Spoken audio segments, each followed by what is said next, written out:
Hello again. I'm not at all sure when the idea emerged that a diverse and multicultural society is stronger, safer, and more secure than one which is homogenous.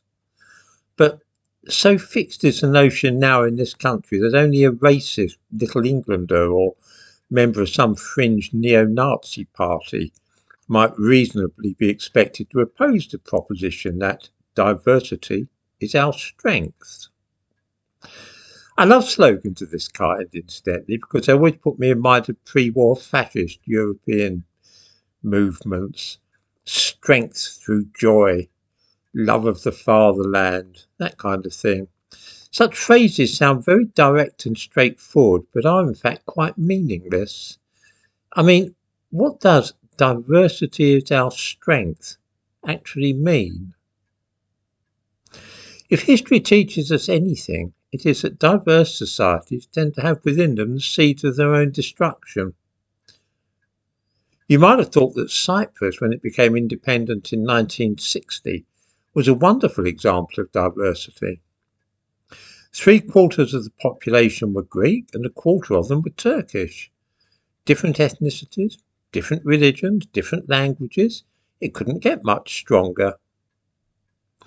Within 14 years, the island had become divided into two separate countries, with all the Greeks in one part and all the Turks in the other.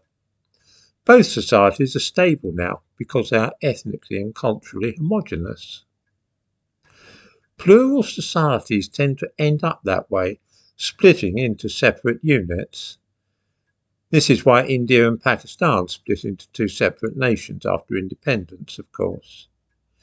I could go on and on listing societies of this kind, but I think viewers probably get the idea. Britain was, until the 1950s and 60s, a homogeneous society, which meant that it was peaceful and stable. For reasons at which we can only guess, at some point it was decided that it would be better if it became a diverse society with separate communities, following different religions, belonging to different ethnicities, even speaking different languages. This, somebody thought, against all the evidence, would have the effect of making this country stronger. Why, in defiance of all the evidence of the past, any sane person could possibly have believed that diversity would make Britain stronger is an interesting question, of course. Let me give a few random instances from the last few days of the way in which I think it has actually had the opposite effect. I've found twice in the last week that I've tried to explain a situation to people living and working in this country by using an ordinary English idiom. For instance, I said in my bank the other day that something was a mare's nest, an expression which at one time anybody would have understood at once. I was met by a blank look and found it irritating to have to give a laborious explanation by simplifying my vocabulary and using dozens of words, where at one time just mentioning that this thing was a mare's nest would have been quite sufficient to get the point across. Later that same day, I found I had to walk into the road to get around a group of three men who were holding an animated discussion right in the middle of the pavement in a foreign language. They made no effort to move out of the way, so I had to walk into the road to get past them. There is, of course, a convention in this country, or at least there was a convention, that if you wished to stop and talk to somebody in the street, you would move to one side so that other people didn't have their way blocked. This was a British thing, and those from other countries have different ways of doing things, of course.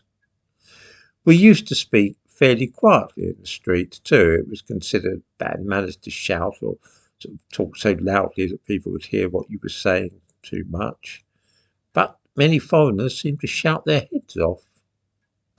These things may seem minor points, but they have a cumulative effect, so that the day contained a series of misunderstandings and petty annoyances which did not once occur.